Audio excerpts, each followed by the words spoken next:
echoes all through Yellowstone.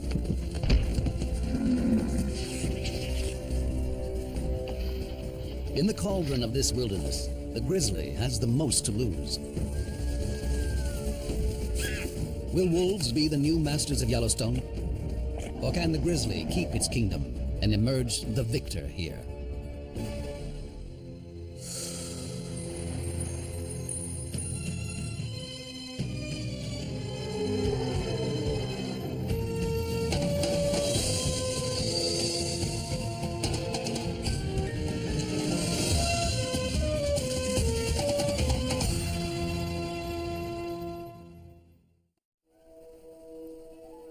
It's spring in the northwest corner of Wyoming. The year is about to begin for the grizzlies of Yellowstone.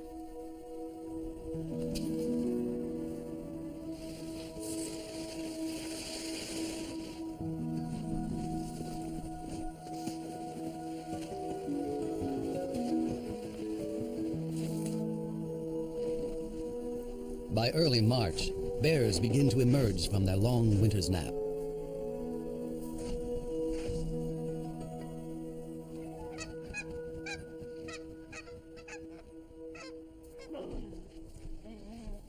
They may not have eaten a thing for 4 or 5 months, and with snow still deep, a female and 3 cubs search for a winter kill. Otters have been out all winter, slipping and sliding between streams, looking for patches of open water.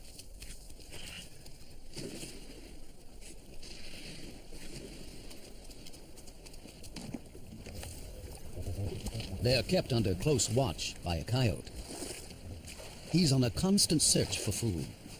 This is a world of predators, scavengers, and opportunists.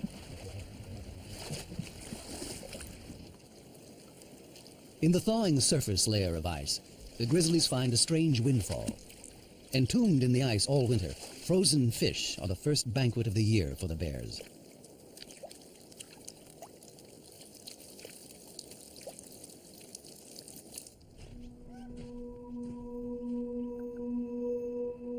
While the bears search for another easy meal, the wolves of the Hayden pack gather to feast on the rewards of their own hard work.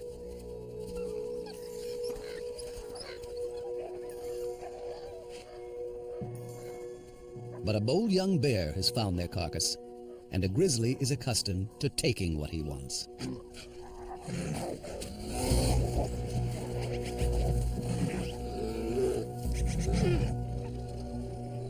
The Hayden wolves size up the situation. The pack is 9 wolves strong, and the bear is not as big as he could be. He's tried to bury the carcass and defends it from the center of his earthworks.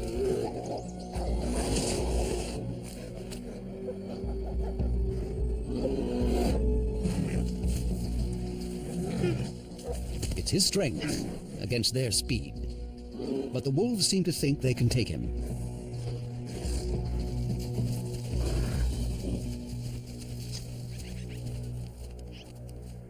The Haydens prove to be more than the young bear can handle. This time.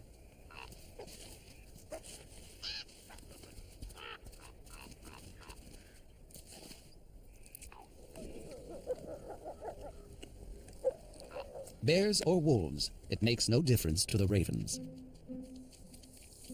They always make their point, but manage to stay above the competition.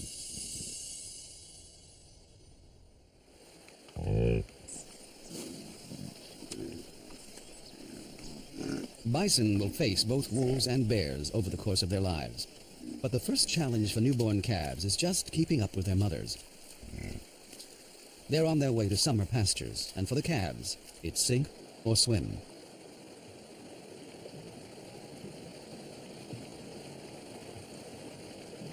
Instinctively, the calves seek shelter next to their mothers. But the waters are cold and fast. Too fast for the tiny calves. One has been swept into a logjam and is in real trouble.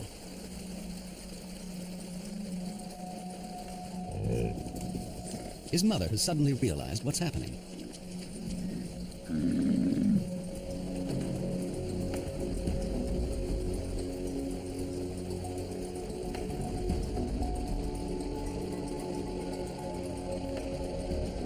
The calf breaks free, but is not out of danger. Calves often lose their mothers during river crossings, and without her, he can't survive.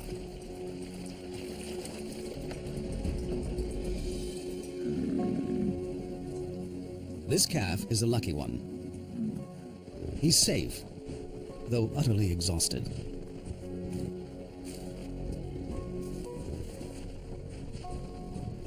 The Yellowstone River was just the first of many perils to come. A grizzly is following behind him, and for the bear, it's hunting season.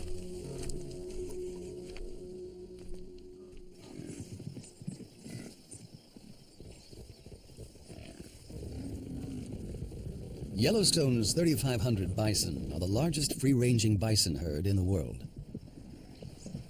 As they gather on the greening meadows of Hayden Valley, the old frontier looks very much alive. It's a scene one old grizzly has witnessed many times. This rugged veteran has roamed Yellowstone for almost 20 years, long before wolves were brought back to the park. He is bear number 211, known to bear watchers as Scarface. In his youth, he hunted bison in this great valley. Now he leaves such high-risk work to a younger generation.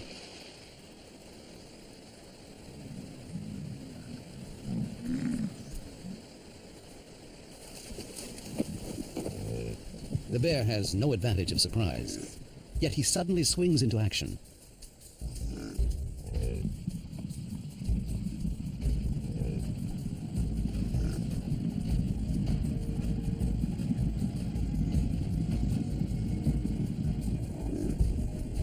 The chase is just youthful exuberance. There's not much hope of success.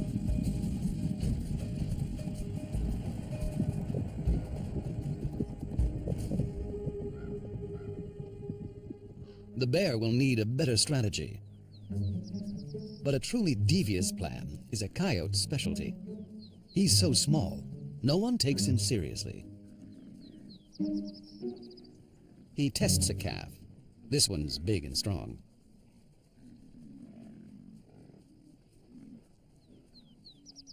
Then he finds a smaller one.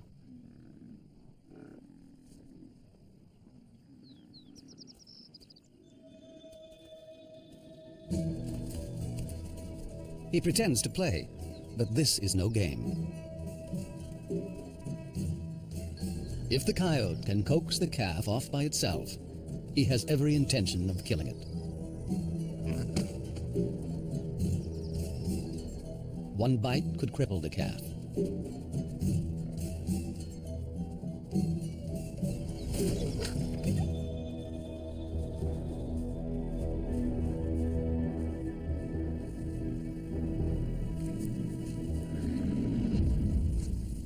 But some motherly backup puts an end to that.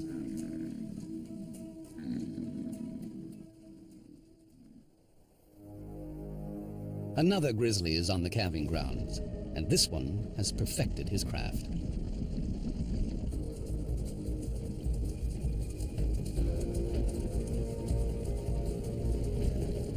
The grizzly uses his top speed of 35 miles per hour to separate a calf from its mother. And though the bison weighs twice as much as the bear, she's young and undone by the grizzly's aggression.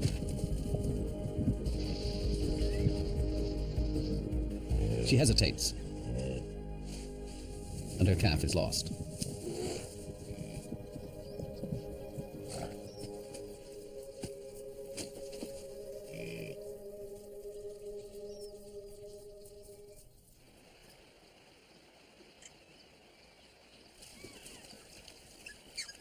For hunters and hunted alike, each encounter in Yellowstone presents a critical choice.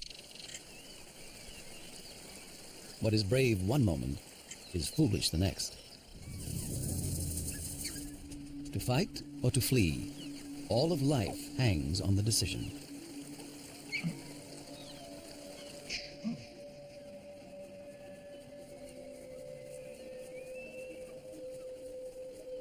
With two wolves out on the prowl, a mother elk weighs her options carefully. The wolves have seen her, but not her calf. It's too young to outrun the wolves. Its only defense is to hide and keep completely still. Its mother heads straight for the wolves.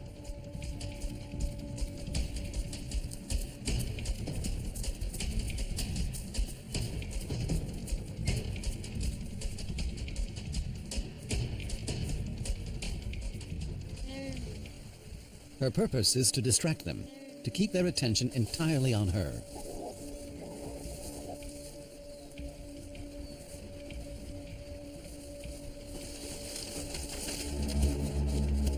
Again and again she charges, then invites them to chase her, using the river as a safe retreat.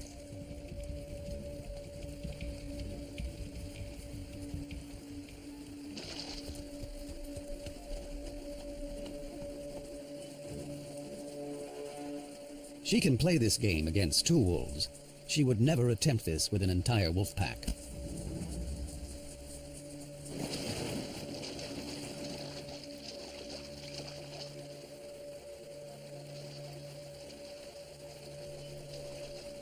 Frustrated, the wolves give up.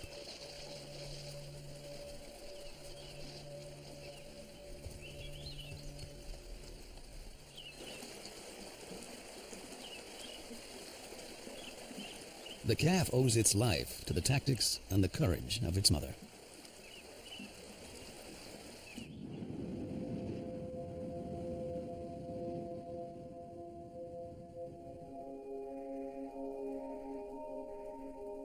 Motherhood, even for a grizzly bear, is a test of character. It's June and a spring snow squall has kicked up, but the bear and her cub are confronting more than the weather. Wolves from the Druid pack have caught them out in the open. In the tug-of-war between grizzlies and wolves, the wolves attack where they can. They are after the cub. If they can kill it, they will eliminate a future rival.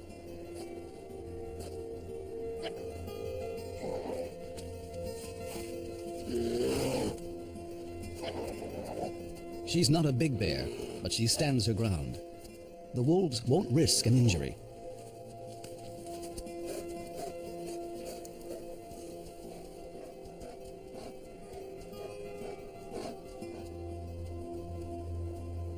Then suddenly, it's over.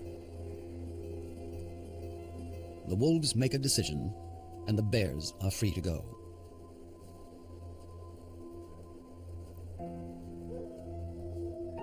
As the 2 dominant predators in Yellowstone, grizzlies and wolves make life hard for each other. The cub is vulnerable to the wolves now.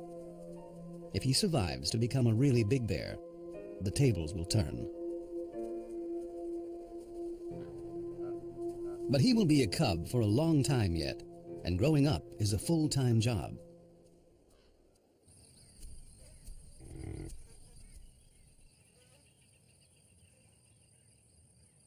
Out along the edge of the Yellowstone River, sandhill cranes are announcing their territories.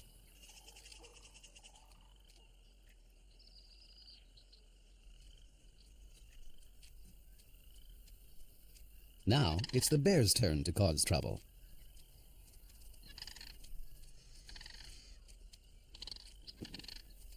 The cranes try to shoo them away. For the cub, it's just an adventure.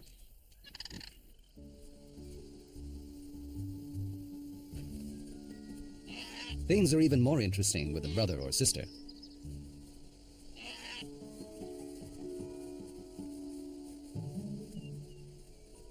Cubs can turn anything into a toy, even a bison pie.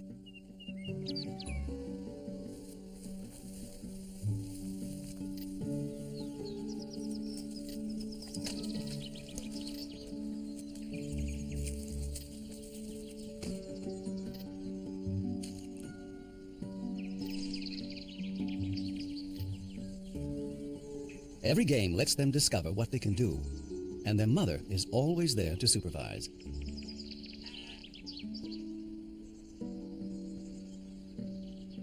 For grizzlies, these are the days of family life. They'll spend 2.5 years under the constant care of their mother.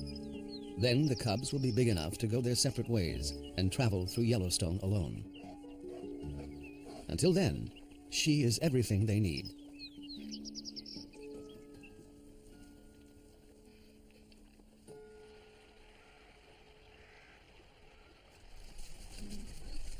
A wolf's lifestyle couldn't be more different. Wolf pups are used to large families. There are 5 pups in the average litter. At 1 month old, they begin to venture away from the den. Their mother is the alpha female, the white wolf with a research collar. But they have other guardians too, older brothers and sisters, aunts and uncles. A member of the family is always in attendance. When the pups grow up, many will disperse to other packs, looking for a place to belong. Wolves will always be drawn to each other's company.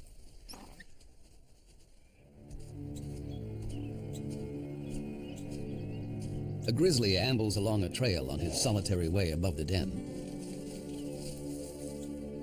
It's old Scarface. He probably means the pups no harm, but he's come way too close for the wolves' comfort. The adults treat him as a serious threat.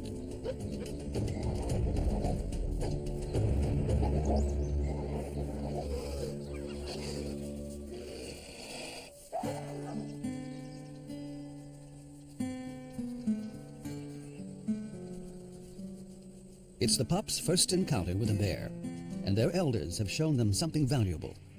Together, they can challenge a grizzly and defeat it. As for Scarface, he hasn't lived this long without knowing how to avoid real conflict.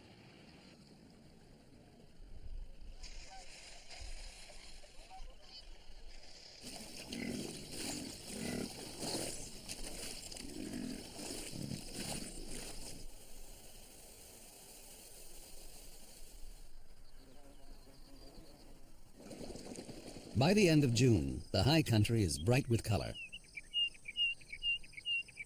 Summer residents are settling in. They're claiming territories, building homes, finding partners.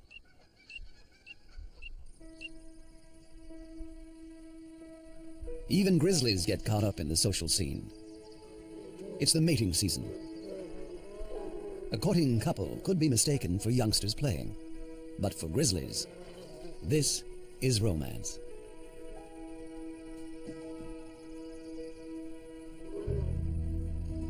Once she has accepted him, they will wrestle and play and mate many times, staying together for 10 days or so.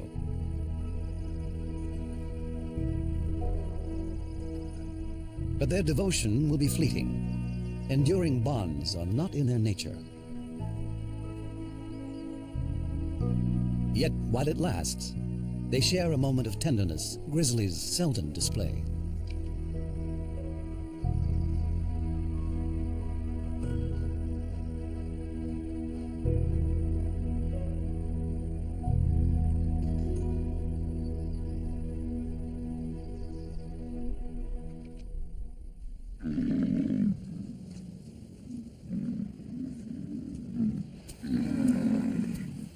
While the mating season brings solitary grizzlies together, it sends the companionable bison into an uproar. Bulls are built for the battles of the rut. They wield their massive heads as both weapon and defense.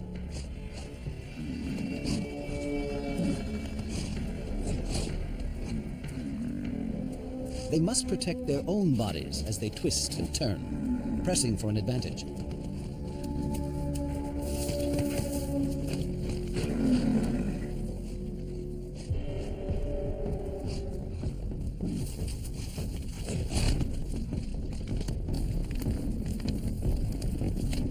They are one-ton warriors. At each breeding season, more than a few are fatally wounded.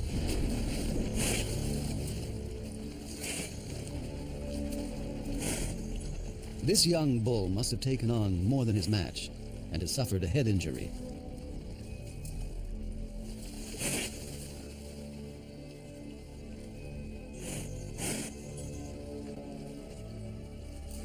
Round and round he turns, unable to find his way forward.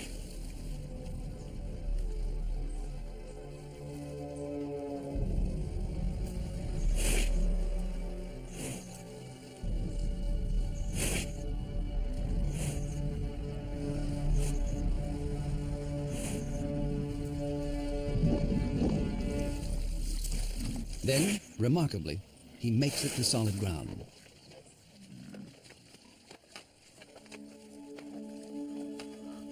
Bison are as tough as they come. Days later, the injured bull staggers on, alone, but still alive.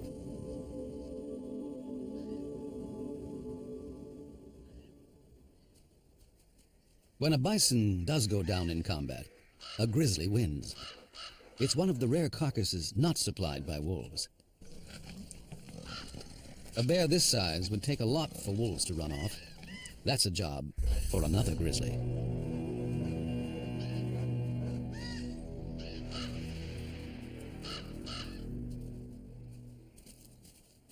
Several big males may wander in overlapping ranges, and they are certain to have crossed paths before.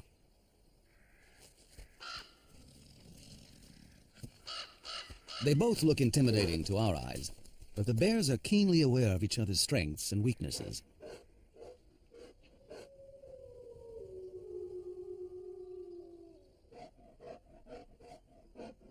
The Hayden wolves have found the carcass and call for reinforcements. They need to rally the entire pack to challenge such a bear.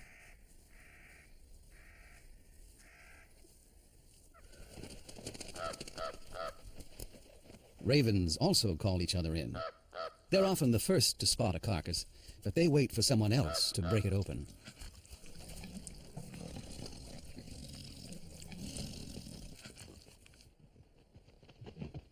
The wolves' calls are going unanswered. The pack is too far flung, and with no chance to dominate the carcass, the wolves just drift away. But a grizzly's toughest competition isn't from wolves at all. His ultimate challenge comes when he meets an equal, and there's only one way to find out who's stronger.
The bear that turns and walks away is the winner. Showing his back is a sign of supreme confidence. Perhaps these two will meet again and there will be a rematch. Maybe it's been settled between them for good.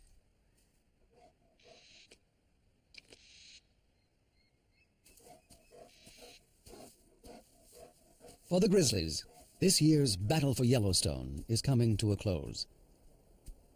It's beginning to snow. One by one, the bears retreat to their dens. Winter settles in.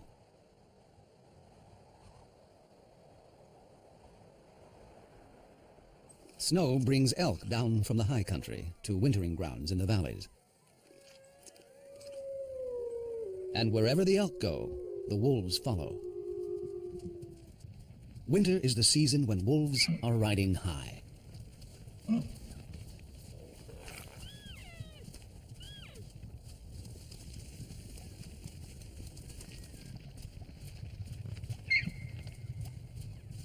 Severe conditions always work in their favor, wearing down their prey. The deeper the snow, the better the hunting.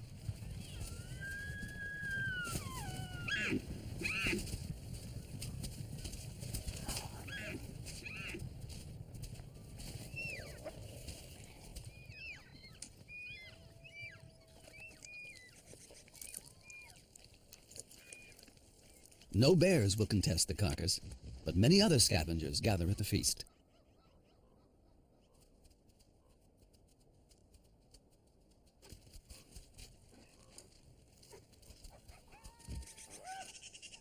Eagles, ravens, magpies, and coyotes are uninvited guests at every kill. Though wolves have the undisputed upper hand, they make the long winter easier for all these other carnivores. As long as there are elk, the wolves will provide. But all these hungry scavengers steal so much meat that they may be one reason why the wolves form packs, to protect their own share of the kill.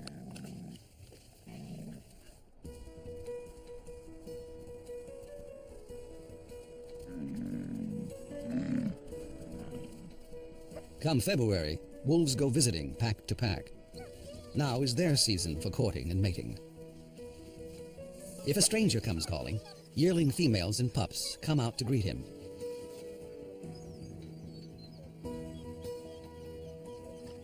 He'll please them all if he can, but what he's really after is a willing partner and a private rendezvous.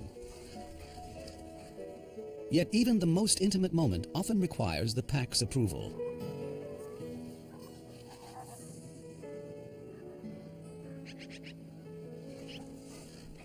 The alpha pair that leads the pack may share a bond that lasts for life, but all this togetherness comes down to just one thing: wolves need each other. Wolves are accustomed to working year-round and feeding many mouths, but come the end of winter, it can take the abilities of a bear to get the job done.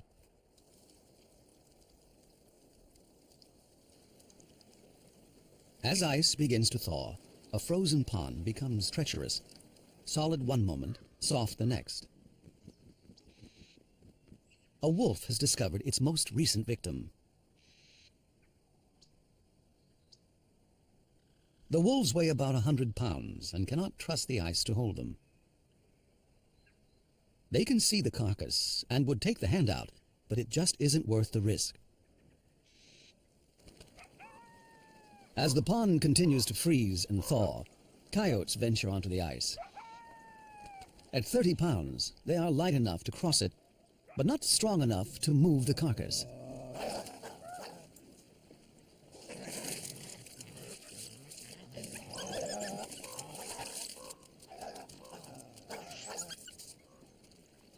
If the ice melts much more, they won't be able to reach the carcass at all.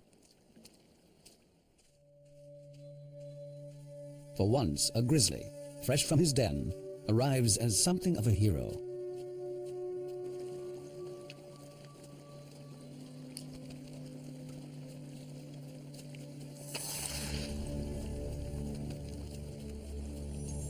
He's certain to fall through.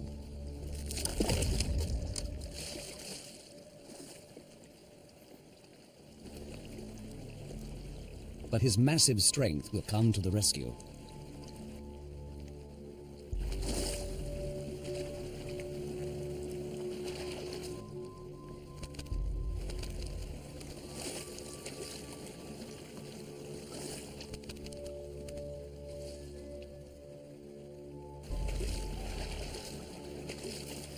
It's only when his coat is soaking wet that you can see how thin he is, and why this carcass is worth so much effort.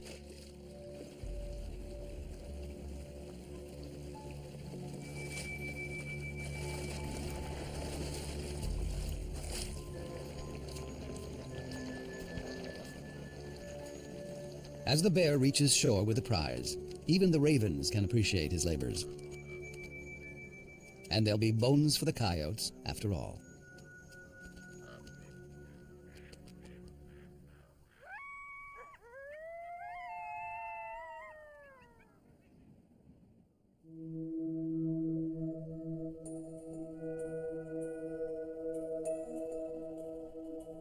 Dawn sends an eerie smoke through the remains of a forest fire. It's moisture, vaporizing from the blackened trunks as they warm up in the sun. Though the fire killed the trees, a wild garden springs up at their charred feet, rich with minerals from the ash. Grizzlies seek out this fresh, nutritious salad.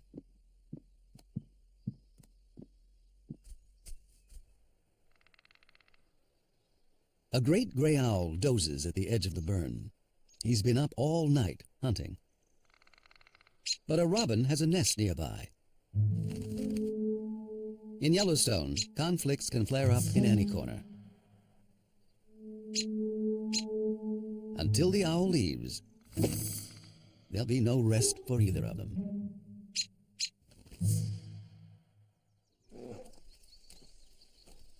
A grizzly has come to the recovering burn to feast on daisies, asters, fireweed, and cow parsnip, teaching her yearling cub that this is a good place to forage.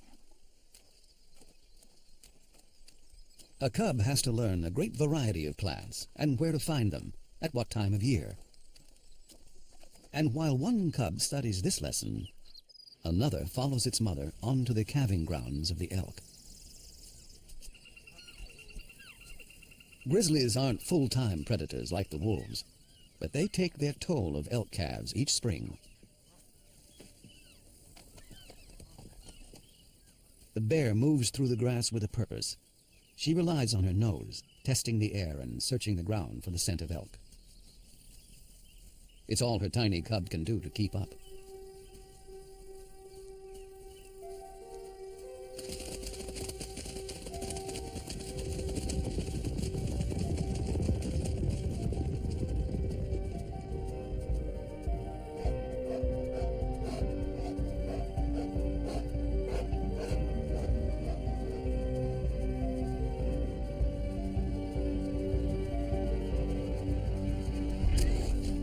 For the calf, the brief dance between birth and death will be over in a moment. For the cub, it's a first step in honing a skill that will help him succeed in Yellowstone. Yet bears have many ways to make a living.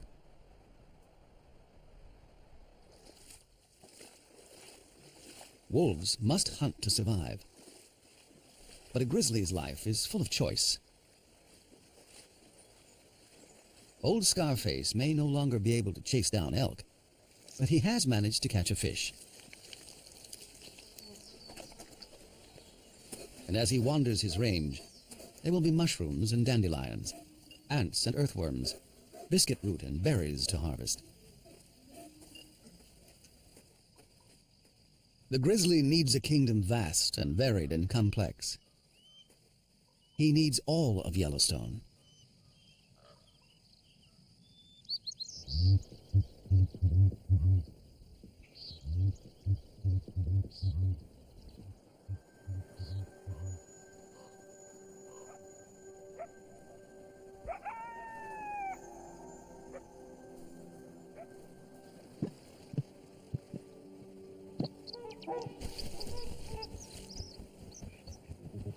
At sunrise, the otters of Yellowstone Lake are out catching breakfast.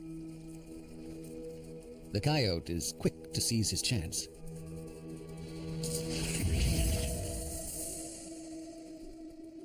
Everyone has to make the most of their talents.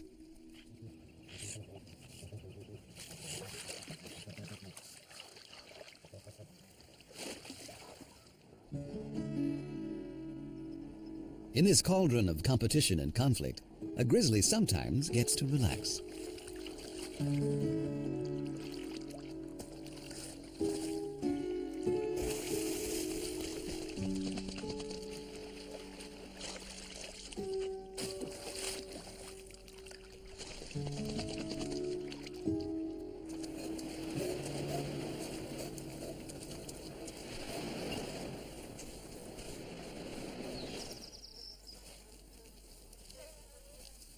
He retrieves a mule deer he has stashed in the grass by the lake, and for once, he has a carcass to himself.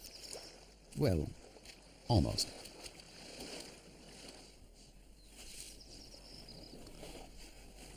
He takes his time over a delicate morsel. It's not often he gets to enjoy the little things in life.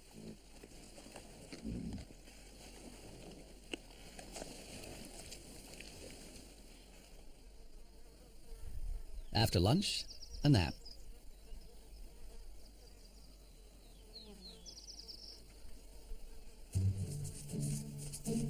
until biting flies discover the grass-covered carrion he is using for a pillow.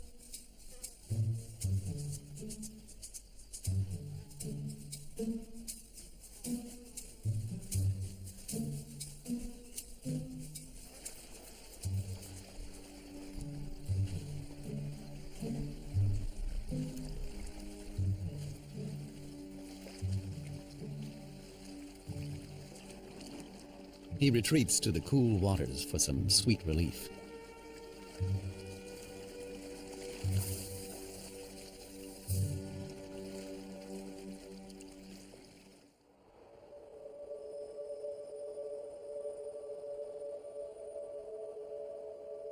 By the end of summer, all activity is focused on the coming winter.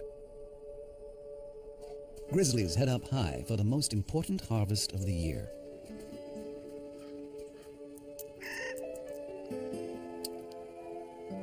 The Clark's nutcracker is up there already, collecting the seeds of the whitebark pine. Squirrels are also gathering their winter seed store. The bird will disperse the seeds, but the squirrels will cache them, and that's what the grizzly is looking for. The bear digs up their work. The seeds are rich in fats, and the bear packs on as many calories as she can.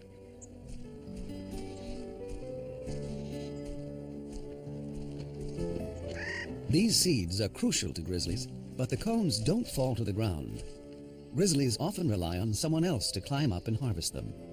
Black bears can make it almost to the top.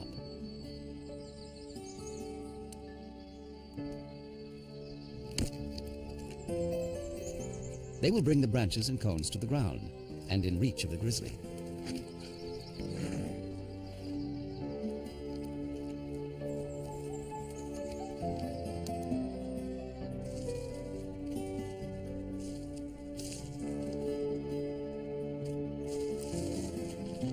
The mighty bear may be dominant among these many creatures, but she is also dependent on all their efforts.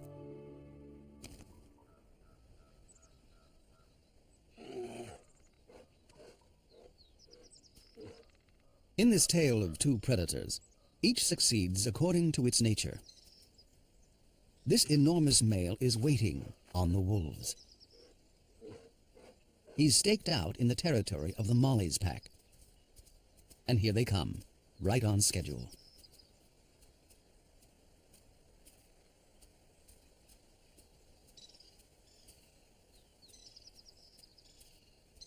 Instead of starting some kind of fight, the grizzly tags along with the pack.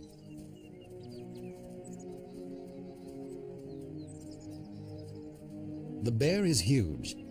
He looks to be well over 600 pounds, and the wolves seem resigned to his presence.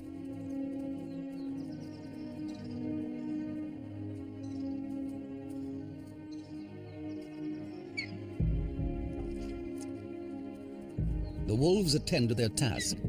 They're here to hunt.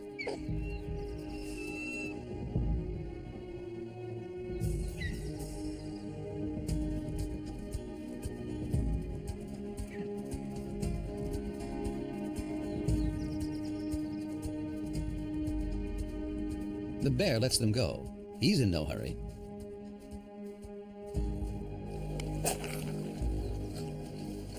But as soon as the wolves have accomplished a kill, he is suddenly quick on the scene.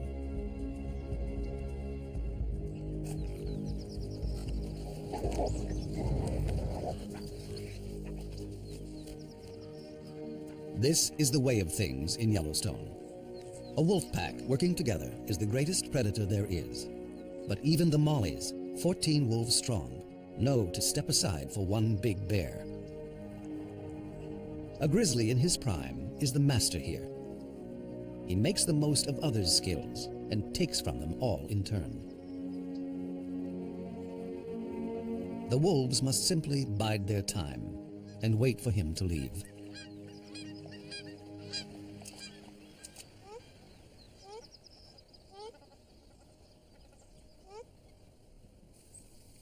Old Scarface is past challenging a wolf pack.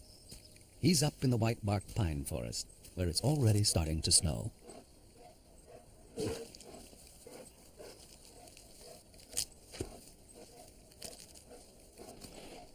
Winter is closing in. The pine seeds are all but gone. Soon there'll be nothing left to eat. Slowly, limping now with age and effort, he makes the climb up the snowy slope.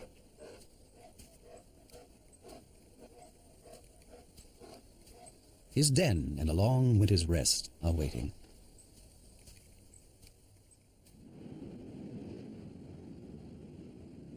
By the end of November, the grizzlies of Yellowstone have gone to bed. Once again, Yellowstone is wolf country. At least, that's how the story is supposed to end. But here, on Christmas Day, 4 weeks late for hibernation, a grizzly sits on a wolf kill.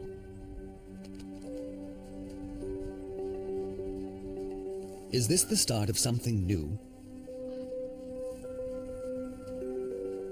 A grizzly, out in winter, breaking all the rules. The coyote grabs a bite and runs. This is not good news to him. Will the bear be waiting at every kill, all winter?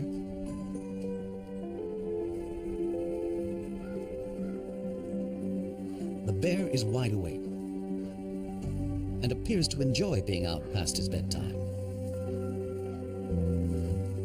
After all, it's Christmas, and he's discovered a satisfying secret. Although it's winter, he may not have to hide from hunger. Wolves are hunting for him.